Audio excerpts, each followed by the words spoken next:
Si Van ay dating isang pagod na manggagawa sa opisina na nagtatrabaho 24/7 at kahit paano ay nauubusan pa rin ng pera sa pagtatapos ng buwan. Gayunpaman, nagbago ang lahat nang muling isilang siya sa katawan ng isang napakaliit na marangal na bata. Nalilito siya sa kanyang bagong kapaligiran dahil ang huli niyang naaalala ay ang pag-uwi mula sa trabaho, pero malabo rin niyang naaalala na ipinanganak siya rito sa ilang kadahilanan. Lumapit siya sa bintana para sumilip sa labas, ngunit habang ginagawa niya ito, nagmamadaling lumapit ang kanyang katulong na si Till para pigilan siya dahil kakilakilabot kung mahuhulog siya sa bintana.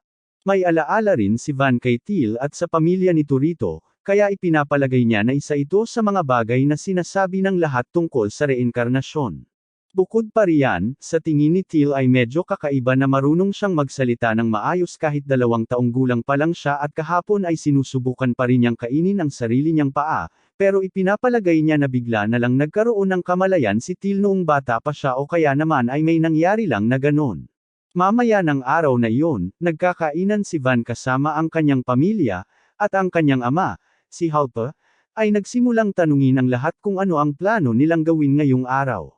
Karamihan sa kanila ay nagsabing mag-aaral sila ng mahika, kaya si Halpa ay bumaling kay Van at tinanong kung ano ang kanyang mga plano. Karaniwan, inaasahan mo ang maraming walang kahulugang sinasabi mula sa isang 2 taong gulang, ngunit kalmadong sinabi ni Van na gusto niyang matuto tungkol sa kasaysayan at kultura ng bansang ito dahil marami siyang hindi alam. Labis na natuwa si Halpa dito dahil ang pagbibigay ni Van ng ganitong katendaang sagot ay nangangahulugang tiyak na lalaki siyang maging isang mahusay na maharlika. Sabi niya hindi na siya makapaghintay sa magic appraisal ni Van kapag nag 8 years old na siya dahil tiyak na mamamana niya ang fire affinity ng pamilya, pero dahil sa sobrang pagpuri ng kanilang ama kay Van, medyo naiinggit sa kanya ang mga kapatid niya. Sa mundong ito, may iba't ibang uri ng mahika, at pinahahalagahan ng mga maharlika ang opens ibong mahika higit sa lahat dahil ginagamit nila ito upang protektahan ang kanilang mga tao. Ngunit masyado pang maaga para kay Van na magsimulang matuto ng mahika, kaya nilapitan siya ng punong tagapaglingkod noong hapon na iyon na may dalang napakaraming libro at sinabihan si Van na siya na ang mamamahala sa kanyang pag-aaral mula ngayon. Akala mo madali lang mag-aral para kay Van dahil may kaalaman siya mula sa nakaraang buhay, pero bukod sa matematika, talagang mahirap para sa kanya ang pag-aaral ng wika ng mundong ito pati na rin ang lahat ng kasaysayan nito. Pero sa magandang balita, walang integral calculus dito, kaya nakaligtas siya sa traumatikong karanasan na iyon. Lumipas ang 2 taon, at nagsimula si Van ng pangunahing pagsasanay sa kanyang espada sa ilalim ni Till, ngunit dahil sa kanyang maliliit na binti, talagang nahihirapan siyang gumalaw, kaya't palaging pinagtitripan siya ni Till para lang magsaya. Gayunpaman, kapag nalaman ng punong katulong ang paraan ng pagtrato ni Till kay Van, pinigilan siya habang sinasabi ng iba pang katulong kay Van na bigyan siya ng nararapat na parusa. Hindi naman sa tingin ni Van na kailangan ng parusa dahil kahit nakakainis siya, hindi naman siya nagagalit sa kaunting pangungutya. Gayunpaman, sinabi sa kanya ng iba na ang pagrespeto sa isang marangal dito ay isang malubhang krimen, kaya kailangan niyang parusahan siya sa ilang paraan. At dahil ganoon ang sitwasyon, pinitik lang ni Van si Till sa noo at sinabing, sapat na iyon bilang parusa. 1 taon ang lumipas, 5 taong gulang na si Van, at sa wakas ay natutunan na niya kung paano igalaw ang kanyang maliit na katawan, kaya naman nakakalaban na siya ng patas sa ibang batang mas matanda sa kanya. Madali niyang mahulaan ang kanilang mga galaw dahil hindi sila masyadong nag-iisip tungkol sa estratehiya, pero talagang kahanga-hanga pa rin ito. Nagtataka ang lahat ng mga batang lalaki kung gaano kalakas si Van kahit mas bata siya, at nagulat din sila kung gaano siya kabait sa kanila kahit nakaraniwang tao lang sila. Pagkatapos niyang matapos ang pagsasanay para sa araw, nagpa siya si Van na magpahinga sandali sa ilalim ng kalapit na puno, ngunit ilang sandali lang ay lumapit ang kapitan ng gabi, si D, para makipag-usap sa kanya. Lubos siyang humanga sa husay ni Van sa paghawak ng espada sa kabila ng kanyang edad. Kaya gusto niyang personal na sanayin ito, ngunit sinabi ni Van na karamihan sa kanyang oras ay ginugugol na sa pag-aaral kasama si Asparta. Sabi ni D, hindi magiging problema iyon dahil ang kailangan lang niyang gawin ay baguhin ang kanyang schedule para mas marami siyang oras sa pagsasanay. Pero kahit hindi gusto ni Van ang dagdag na pag-aaral, pakiramdam niya mas masahol ang magsanay gamit ang espada buong araw, kaya sinabi niyang gusto niyang manatili sa kasalukuyang schedule niya. Kung iyan ang desisyon ni Van, hindi naman balak ni Dee na pilitin ang issue, pero iginigiit pa rin niya na personal na turuan si Van tuwing hindi ito nag-aaral kasama si Asparta. Hindi makakalusot si Van sa sitwasyong ito, kaya humiling siya kay Dee na maging maluwag sa kanya. Pumayag naman si Dee, pero nang magsimula na silang magsanay, agad na tumalon si Dee mula sa tuktok ng lubid ng walang kahirap-hirap. Ganyan ang nangyayari buong araw, at nagtataka na si Van kung paano pa nga ba umiiral ang isang halimaw na tulad ni Dee dahil ang ideya niya ng pahinga ay literal na air squats habang nagbabakasyon. Medyo mahirap ang pagsasanay, pero kailangan aminin ni Van na masaya rin ito. Gayunpaman, matapos ang isang taon ng pagsunod sa brutal na pag-aaral at pagsasanay, malapit nang magkaroon ng mental breakdown si Van.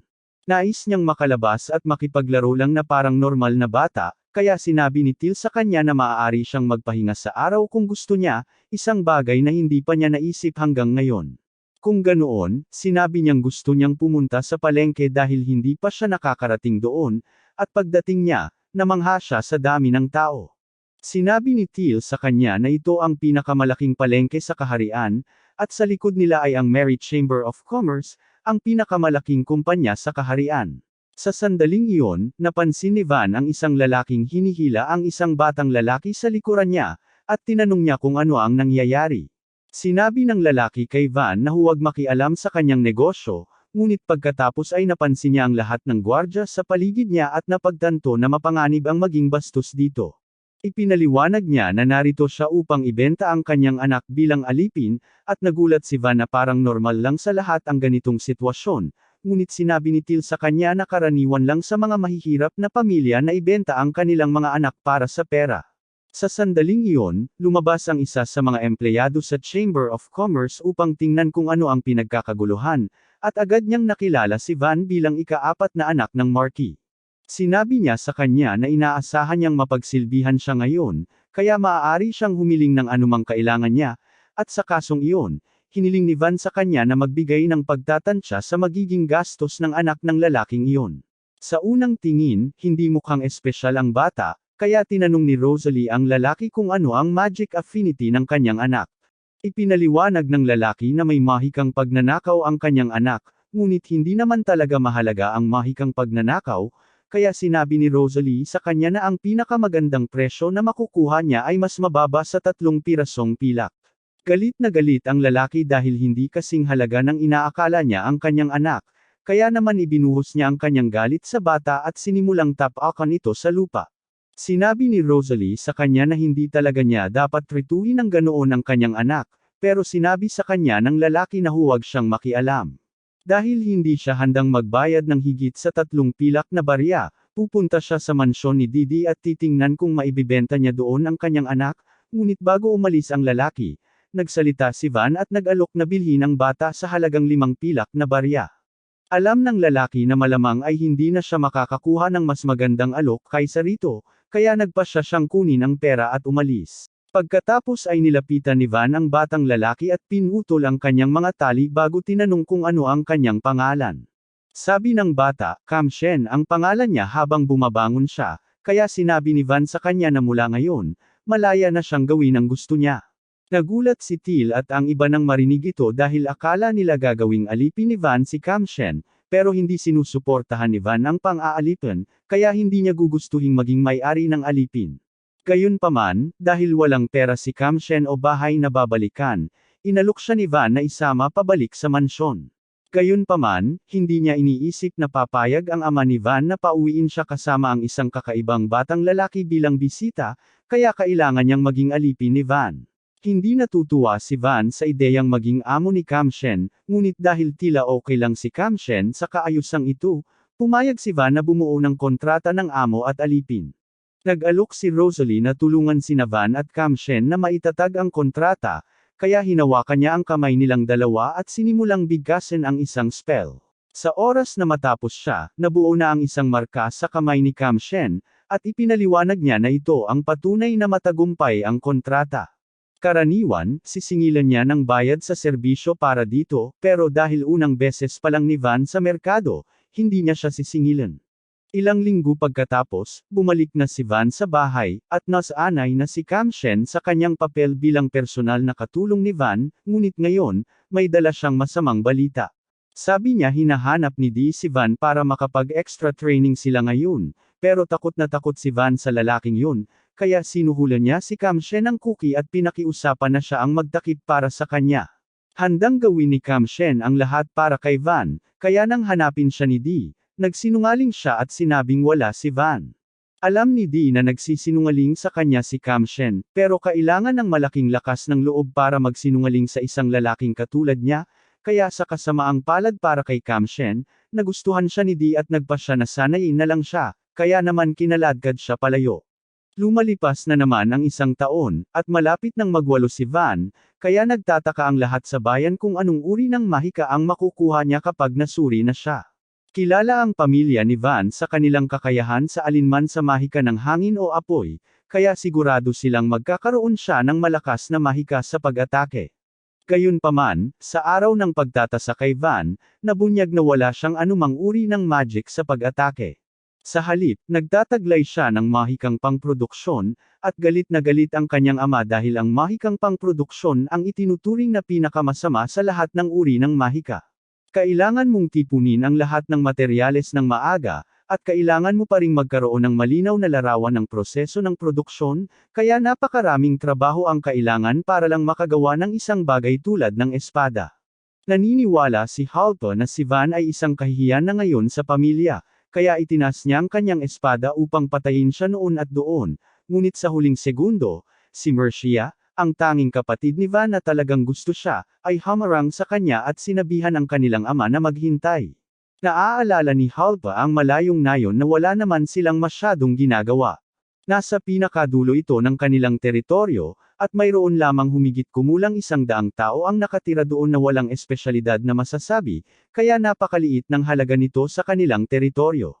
Pero dahil napakalayo ng lupain, hindi rin sila masyadong tapat sa kanilang pamilya, kaya iminungkahi niya na makakatulong ang pagpapadala kay Van doon bilang kinatawan upang maisama sila sa natitirang bahagi ng teritoryo. Mas maganda rin itong alternatibo kaysa basta na lang siya patayin, at sumasang-ayon si Halpa, kaya sinabi niya kay Van na mag-impake ng kanyang mga gamit, at sa sandaling handa na siya, mas mabuting umalis na siya sa mansyong ito, kung hindi ay pagsisisihan niya. Kapag wala na sina Halpa at ang iba, lumingon si Mercia kay Van at humingi ng paumanhin dahil hindi niya nagawa ang higit pa para sa kanya, ngunit isinasaalang-alang ang pananaw ng kanilang ama sa mahika, ito ang pinakamagandang posibleng resulta. Nagpasalamat si Van kay Mercia sa pagbabantay sa kanya, at nangako si Mercia na tutulong sa kanya sa anumang paraan na kaya niya. Kinabukasan, sinimulan ni Van ang pag-impake ng lahat ng kanyang gamit para umalis, at hindi makapaniwala si Till na ipapatapo ng Marquis ang kanyang anak sa isang liblib na nayon dahil lamang sa uri ng mahika na taglay nito, ngunit sinabi ni Van sa kanya na talagang inaabangan niya ito. Bilang Panginoon ng isang liblib na nayon, malamang na walang gaanong gagawin siya, kaya baka sa wakas ay masiyahan na siya sa isang maganda at tahimik na buhay. Pinagbawalan siya ng kanyang ama na magdala ng anuman sa mga gabi, ngunit salamat kay Mercia, nakapag-hire siya ng 10 manlalakbay upang tumulong sa pagdadala ng lahat ng kanyang gamit. Noong panahong iyon, tumatakbo palabas si Till at sinabi kay Van na gusto niyang sumama sa kanya, at okay lang kay Van iyon, pero dumating din si Dee at nag-alok na susundan si Van para maipagpatuloy nila ang kanilang pagsasanay, pero ayaw talaga ni Van na mangyari iyon. Pinapaalalahanan niya si Dee na ipinagbawal ni Halpa ang sinumang gabi na sumama sa kanya, ngunit magkukunwari lang si Dee na hindi niya narinig iyon. Nagpasya rin ang mayordomo na sumama kay Van, kaya pagkatapos nilang mag-impake, naglakbay sila patungo sa liblib na nayon. Dapat sana itong gawin ng palihim dahil ayaw ni Halto na may makaalam na pinalayas niya si Van, pero mahal na mahal ng mga mamamayan si Van, kaya agad nila siyang nakilala habang paalis at lumabas sila para bigyan siya ng magandang pagpapalam.